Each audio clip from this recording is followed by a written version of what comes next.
Hi, I'm Todd Wilson, the Family Man, and I'm excited to be talking about what I'm talking about right now. It's kind of new for me.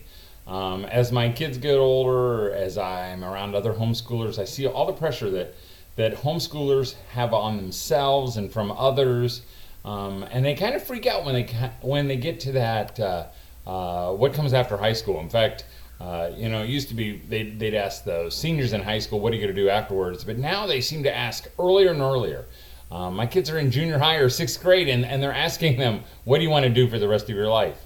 And our kids just kind of stare at them, or some of them they might know, others, they don't have a clue.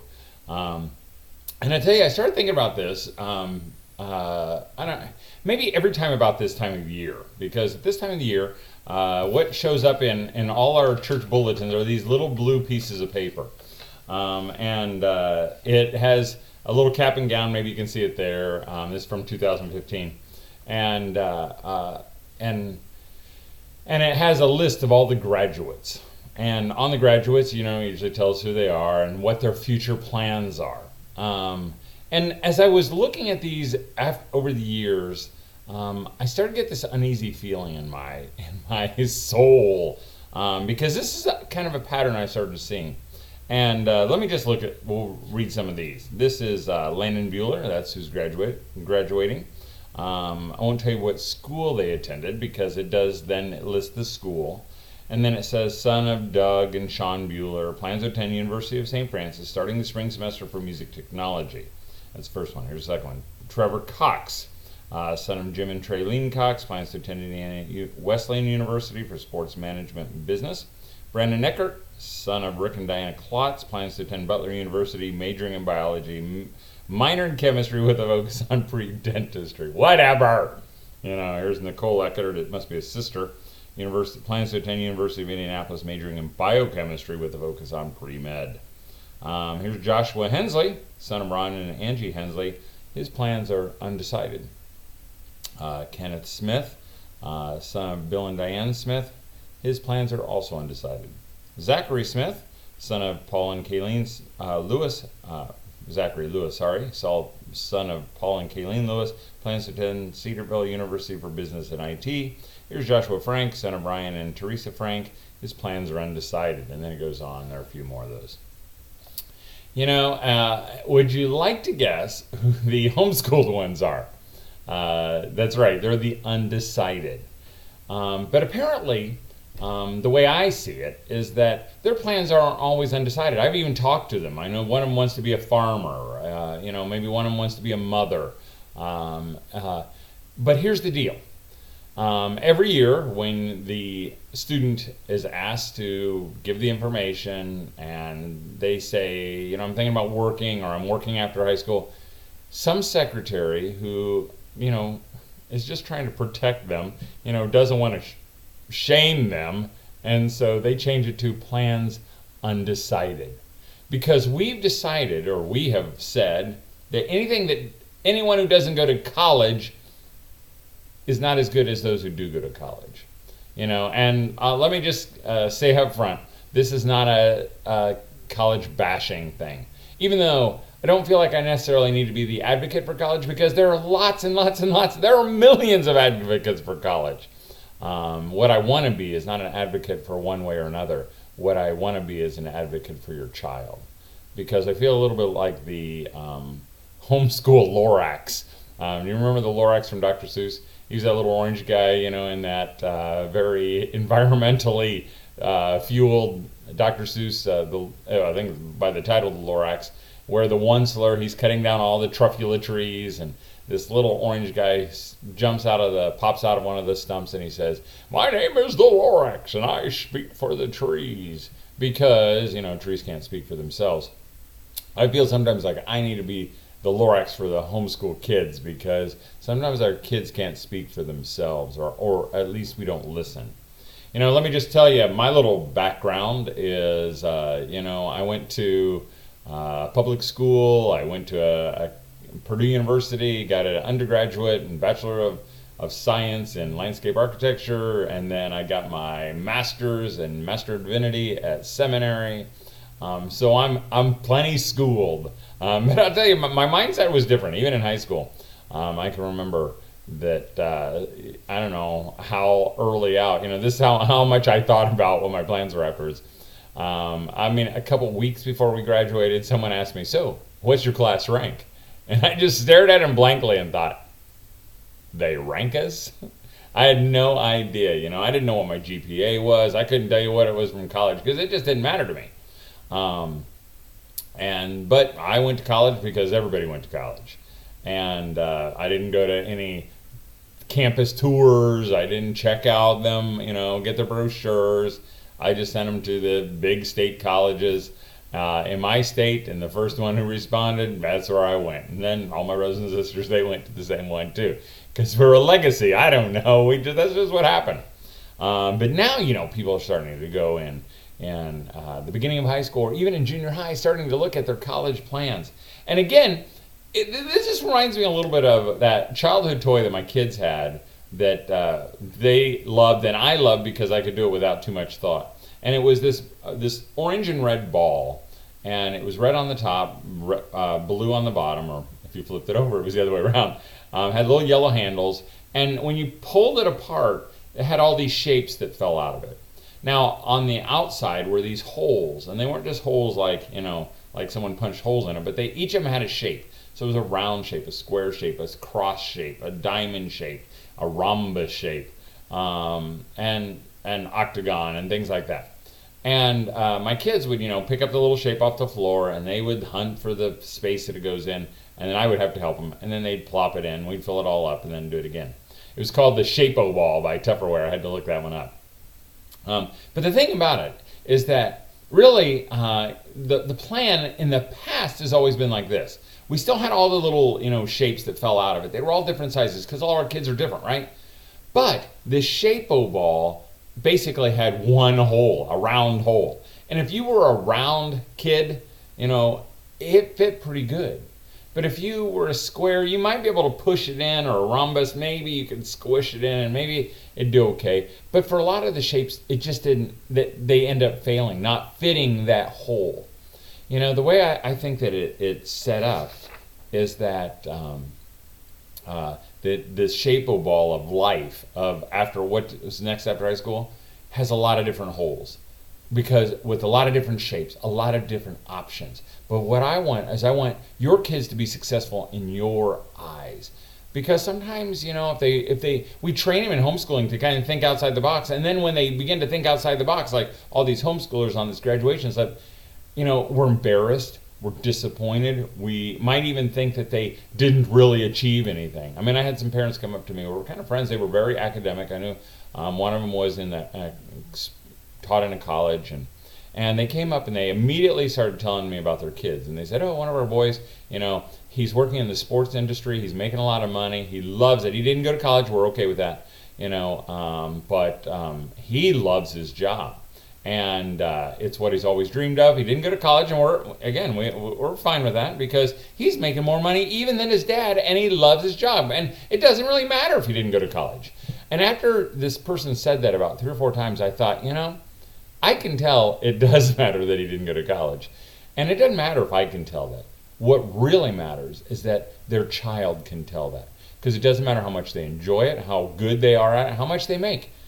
It's like this college stigma. So we're going to look at some college myths. The first college myth is, college is the only way to succeed. It's not true. You don't have to go to college to succeed. There are plenty of successful people who don't go to college, plenty. And they succeed just fine. In fact, some of them are most successful people ever, and I'm not going to list them because your kids probably aren't going to be those people. They didn't go that route. The other myth, there's 2 myths. One is that, college is the only way to succeed. That's not true. The other one is that college is evil. That's not true either. I was kind of that way, because again, I went to college and my wife went to college, and we both had scars from our college, life, and we were exposed to things that we shouldn't have been exposed to, and that's nothing like it's compared to today. And so after I got out of college, I thought, I don't want my kids to do this. There's got to be something better for them. And so I was kind of anti that. And then one day, my wife, who's way more spiritual than I am, she trumped me and she said, what if God wants our kids to go to college? And I'm like, that's good. That's a good question, because college isn't sin. It's not an evil thing, even though there are some evil things in colleges right now.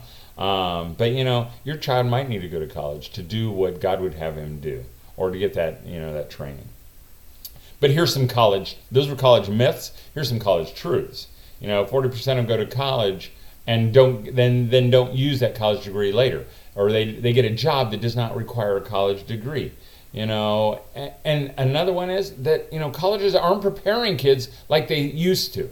It used to be, college was this kind of thing that you got out of high school and you needed special training in whatever you were going to do. Whether you were going to be a psychologist or a doctor or a lawyer. And I'm recording. My son just walked in on me.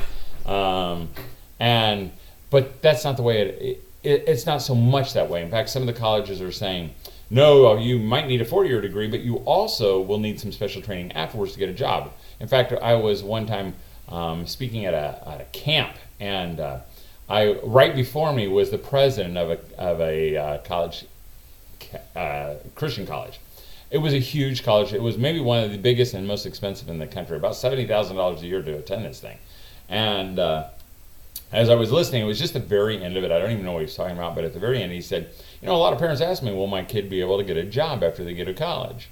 And he says, I tell them, and he kind of paused, and I'm thinking, oh man, he's going to say something dramatic. And he says, I tell them, no. He goes, college is just to broaden their horizons. If they want to get a good job, they'll need to go on and get their master's. That's where they're going to get the real training. And I'm just kind of looking around, standing in the back, looking around thinking, does anybody hear this except me? Should we rush him? Because I thought, how can he say that? If I was a parent and I was paying $280,000 for 4 years, and he said our kids aren't going to be able to get jobs afterwards, it's just broadening their horizons, I would just tar and feather the guy, I'm thinking, if you want to broaden their horizons, just send them to Vegas for 3 weeks. It's the same thing. In fact, the price is just outlandish. It used to be, when I went to school, I think I paid $900 for all the credits I needed per semester. I could take as many as I wanted. Now, even in the little college near us, it's about $800 per credit hour. In fact, one of our friends, their child went to college, just started, and one of the classes was kind of an introduction to college. It was 3 credits. They didn't have any books. It was just about how to kind of get used to college and how to prepare for it. 3 credits at $800 is $2,400. I just walked around the house for like a couple days thinking, I can't believe they're spending $2,400 with no books, no anything, just to get used to the idea of college. And really, some of these colleges have priced themselves out of business because it's no longer reasonable. In fact, the debt load is huge. I think I just heard somewhere that the maximum debt was like $135,000 per student. And it's a huge percentage. It's like, 40% of students who achieve that maximum debt. Now that's okay, if you're going to be a doctor and they're going to pay that off. And it's okay to even spend $280,000 to go to this route if you got lots of money. But maybe it's not the best use of your money if you're just going to be a barista at Starbucks afterwards. Now there's nothing wrong with being a barista. If that's what God wants you to do, that's a great thing. But is it worth all the money and all the effort and all the other baggage? Because there's other baggage as well. To me, college often feels like a festival of fools. Like Pleasure Island on Pinocchio.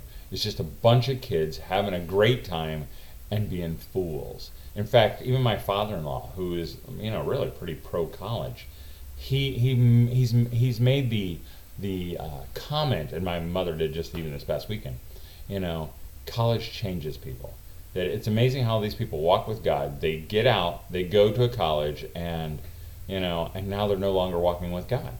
They've turned their back on him. I know someone very close to us who was a godly kid, went to a Christian school, had a lot of potential, went to a very prestigious school, has a great degree as a consultant, and he went on to get his doctorate. But he didn't believe it anymore. He didn't believe the Bible anymore. That's a huge, huge cost. Again, if you're going to play the game in certain arenas, you have to go to college. That's true. If you want a corporate job and to be a corporate cog in the wheel, you'll have to get a job to do their things, even doctors or whatever, But there are a lot of options out there right now because the world is changing. Education is changing. In fact, I'm even going to use those words, options, as opposed to alternatives. Because when we say college and then there are alternatives, what does alternative sound like? Exactly. Like it stinks. Like, oh, you can't really make the real one. An option has all the same value. The little shape-o ball? We don't say, oh, the square is more important than the round and it's more important than the diamond. They're all the same. There's no difference. I believe that way in these options. There are lots of options. And so we're going to look at those options. Here's the first option, and that is for after high school, what's next? It's that education-focused education. Again, that's that traditional college route. The focus is not necessarily to get a job, it's to to have a better education, to be educated. I did that, even though I was trained in landscape architecture, and I learned that there, even though I probably could have learned it in a different way. But I had some other classes like Biology 101. I could now, do the dominant recessive gene of the fruit fly, of his eye color. And, I had power volleyball. I had Soc 203. I don't even know what Soc is, and those introduction to college kind of things. But even within that college realm, there's some options. Like, you can do the traditional college. You can do dual enrollment. You can do community college where you're maybe not so immersed into it. My son, Ben, my oldest, he did an online option where he has an accredited college degree, Bachelor of Arts, through Thomas and Edison University. By the way, you've never heard of that? I probably never heard of the college you went to, because colleges, I've had people tell me these stories of these very, prestigious colleges, and I've never even heard of them, so it doesn't matter. But he did it through then it was called College Plus. It's called something different now. I can't think what it is. Like something upward, unbound, or Unbound, I think it's called. And they kind of walk you through how to do that online. You wouldn't even have to do that. I bet you could figure it out on your own. Through Clef Test and through. But there's a lot of options. And I'll tell you, the colleges are doing it. This online thing is transformational. The school I went to, Purdue, I just saw that they bought an online university, and they're entering into that realm because they want those dollars that you might spend. In fact, my brother's a college professor. I said, so what do you think about the online college? He goes, oh, we make fun of it, but we're doing it. You know why they're doing it? Because they want your money. Because really, that is a driving force behind all those colleges. Side note, I know a lot of homeschoolers are so fearful that their kids aren't going to get into college. You don't have to be afraid anymore because really they're desperate for students. They want your students. Actually, they want your money. And if you've got the money, you can probably get in. So that's the education-focused education. Then there's the career-focused education. That's where you're going to get some training that's focused on your career. Again, I just heard on National Public Radio that you're going to need this. That it's not going to be enough just to get a college degree. You're going to have to get something after that, to prepare you. My son, Sam, my second oldest son, Sam, he is an animator. He makes his living doing animation. He's done Netflix shows. He does it remotely. He does commercials. He does television shows for places in other countries. Has worked on movie things, but he did a totally online thing that was a career-focused education. It's called Animation Mentor. Sorry, I kind of got blanked out there. Animation Mentor. It is the sole purpose of training those who graduate from high school to be animators. The teachers are present-day animators or have worked in the industry. Sometimes they're working in Pixar and Blue Sky and Disney right now. And they teach, and then they have interaction with the students. It's an amazing course. What's amazing to me is that, Sam, when he was doing it, a lot of the students were from all over the world, and they had already gone to an art school or even an animation school, but they did not feel trained. And so Sam really, he excelled. He did really, really, really good. There were times where the teacher who was working in the industry would say, "Hey, this is the kind of work we're doing right now." You know, the students would ask him, "So where did you get your training?" And he's like, "My bedroom," because he was homeschooled. He gave him lots of opportunities to do those things. I think it's a great option. I think it's going to be the wave of the future. I think, why wouldn't the best bankers train bankers to bank like they do? Or engineers train engineers to engineer like they do, or that they want, It's like Catherine. She did a cosmetology or hair cutting, because it was focused. She didn't have all the other stuff. She didn't do power volleyball. Neither did my son Sam. He didn't do biology or, composition. They just did what they did. It might look a little like a career-focused education. It might be that apprentice program. My son Abe, he's a builder. He's hands-on, but he's working for a guy who makes a great living. And every time I ask him, he says, "I love my job." This is the guy who's Abe's working for. And Abe's learning right beside him how to do all that stuff, how to lay tile in a field, a farm field, or how to frame up walls, and how to pour concrete, and how to cut into the plumbing out in the road, and how to hook up all the water and the electrical, all that. He's learning all that just by working alongside someone else. But here's the deal. There's a big part of us that doesn't like those kind of jobs. I don't know why it is, but we have lowered those. We say, to blue collar to white collar, or white collar to blue collar, to upper class, lower class, middle class, whatever. And we say if you get dirty, that's not a good thing. Mike Rao from Dirty Jobs, he's kind of elevating that because it's a good thing.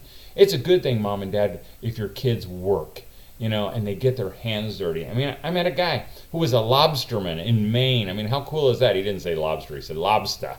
He was a lobsterman, and I asked him, "Hey, do you like your job?" He goes, "I love my job." He goes, "I'm out on the ocean every day.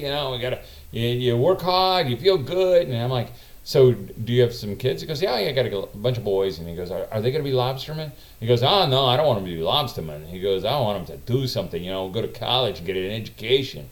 And so they don't have to do this." I said, "Well, but do you like it?" He goes, "I love it." And I'm thinking, then why wouldn't you want your kids to love it too, So anyway, so that's a career-focused education. So you got a education-focused education, and career-focused education, and then a life-directed education. That's where you're not quite sure what to do. So maybe you just begin to work. You don't know what, you're not getting training, but even though you are, because God's training you, and you just go out and you start to work. That might be an okay thing, and not might be okay. That's an okay thing in lots of different areas. It might just be the kind of that trying to figure out what you want to do. They used to call that a gap year, but now the colleges have formalized gap year, and they're even encouraging us to take gap years. In fact, you can go through them, and they'll make sure that your child has a wonderful gap year where they go to Europe or they go to Africa and they do some great things. I even heard on the radio that you should expect to pay $40,000 a year for their gap year experience. And I'm thinking, you mean we have to give them a vacation before we send them off on a vacation? It used to be, where our kids just went out and worked. And again, it's a good thing to work. It's okay to go to McDonald's and flip hamburgers and find out maybe that's not what you want to do, or maybe to find out that is what you want to do.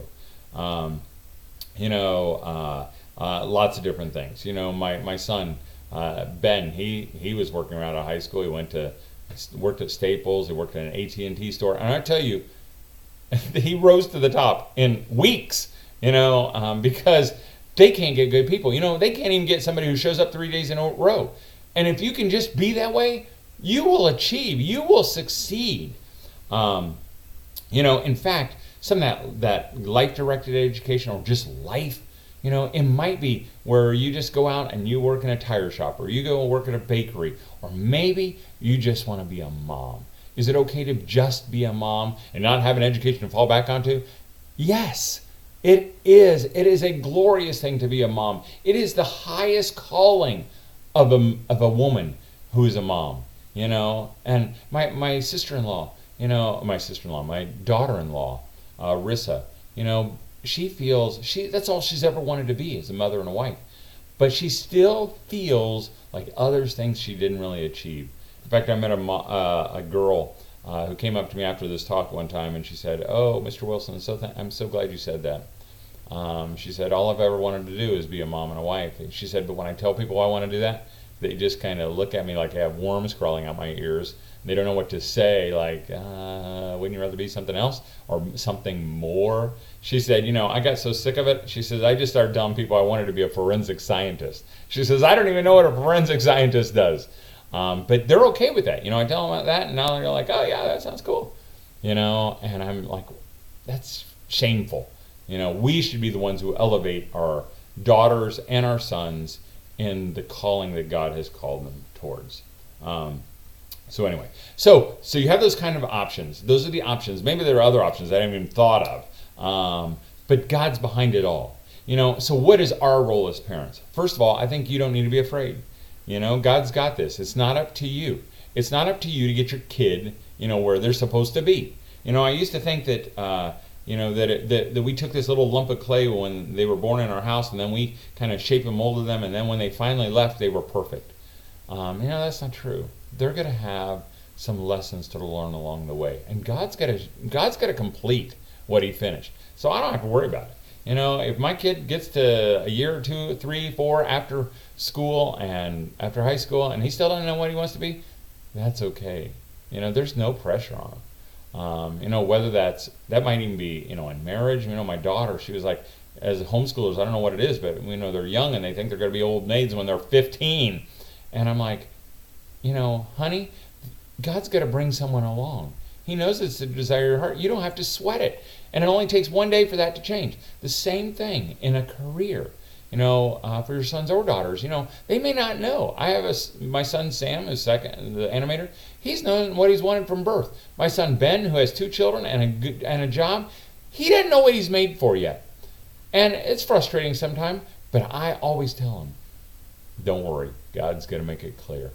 So don't be afraid. God's got this. Number 2, you need to know your child. And here's the deal. It's not so much about knowing your child, because I'll have parents will say, well, they'll be talking to me and they'll have their child with me and with them, and they'll say, I just don't know what they're supposed to be, or what their bent is. And I'm like, how could you say that? I mean, I've been talking to your son for 3 minutes and I know his bent. I think what you need to do is you need to accept what shape your child is. So if your child's the whatever this is, a rectangle-ish thing, this square shape, you can't make him a round shape. You don't want him to be a round shape. You want him to be what he is, and then you want to help find that place for him. Again, I know people who, they misdirect their kids because they want something better for them. I know a family, had a bunch of boys, and their first boy was like, he had a landscape bent. He liked working with plants. He had a greenhouse when he was a kid, and he had a business selling. But his parents said, that's an okay thing, but really you don't want to do something physical because, your legs might go out and your back might go out. You want to do something smart, even though your brain might go out, because that happens too. And they said, that's an okay thing, but what you should do is go to college and get a business degree. And so he went to college and get a business degree. Then another child came around, and he wanted to be, he loved to reenact. He loved to wear uniforms, and he would be in this, this 1840s village where he worked there, and he did the balloon that went up, and he loved it. They said, that's an okay thing to do, but what you need to do is you need to get a business degree. So he went and got a business degree. And then another son came along, and he wanted to play kickball for Jesus. He just wanted to work with kids and do sports and tell them about Jesus at the same time. And they said, that's a fine thing to do, but what you need to do is you need to get a business degree. And all of those kids, they've missed out, sadly, on what I believe they were created to do, because their parents were so afraid, because they just did not like the shape their kid was. So you need to know your child. And then number 3, be realistic. The truth is, your kid is probably not going to be the President of the United States. He's probably not going to be a congressman. He's probably not going to be a huge entrepreneur that changes the world. He's probably not going to be whatever, probably. Not that he couldn't or she couldn't. But, the odds are slim. I mean, I remember we were at a place out west, and we were staying in this house, and they had a son named Jason. And Jason was super. I never met Jason, but they talked about him all the time. And they said, yeah, he's probably going to be the youngest congressman ever in the world, in the history of the world. And I knew which school he went to, which happened to be the same school my nephew went to. And the next time I saw my son, I saw my son. I see him all the time. The next time I saw my nephew, I said, hey, not a kid, but I met a family who has a son who goes to your school. It was kind of a small school and a lot of homeschoolers. And I said, would you know his name? His first name was Jason. I don't know his last name, but he must have been a really sharp kid because his parents said, he's going to be the youngest congressman ever. And my nephew said, without missing a beat, he said, oh, that's what all the parents say. And then he said this, I'm surprised there haven't been more suicides at our school. What he was saying is because most of these kids can never live up to their parents' expectations. And I had this pang in my heart that maybe I had done that to some of my kids.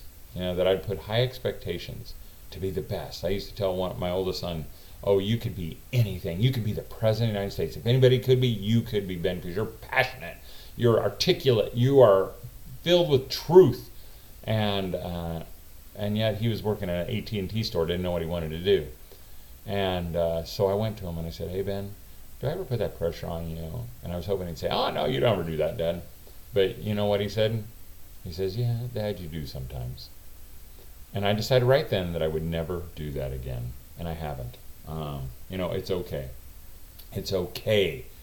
Whatever shape your kid is, you fan that and then, and then lower your expectations. Not because we don't have expectations for our kids, but we have unrealistic expectations. And then, then cheer them on. Cheer them on as they run.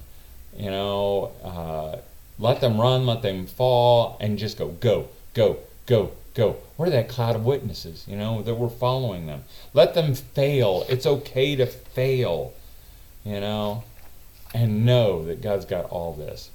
Because again, what I want for your children is them to succeed in your eyes. They may not succeed in everybody's eyes, The world may not look at their job and go, oh, wow, you're this. Because they might think and said, oh, that's too bad. You only did this. But if they feel successful in your eyes, they will feel successful in God's eyes, and they will be successful. So moms and dads, let me just encourage you again. Just chill out. Don't get in the way. Just take the pressure off your kids. Maybe you need to go and you need to apologize. And you say to them, hey, I put too much pressure on you. I'm not going to do that. We're just going to let God do whatever he wants to do. And if it takes you a long time, that's okay too, because we're okay with that. So, hey, thanks for allowing me to do this with you. I hope you're encouraged. If you'd like, you can get my book. Oh, I should have a, hold on. I'm coming. You can get my book, What's Next? You can find it at our website, familymanweb.com, or you can even find it at thesmilinghomeschooler.com, because we're super excited because we've started a new venture to help moms and their children smile as they homeschool their children. You can find us on the web at thesmilinghomeschooler.com. You can check out a podcast, The Smiling Homeschooler, or you can even find us over at Facebook and you guessed it, The Smiling Homeschooler. Thanks for listening. Have a great day and keep smiling.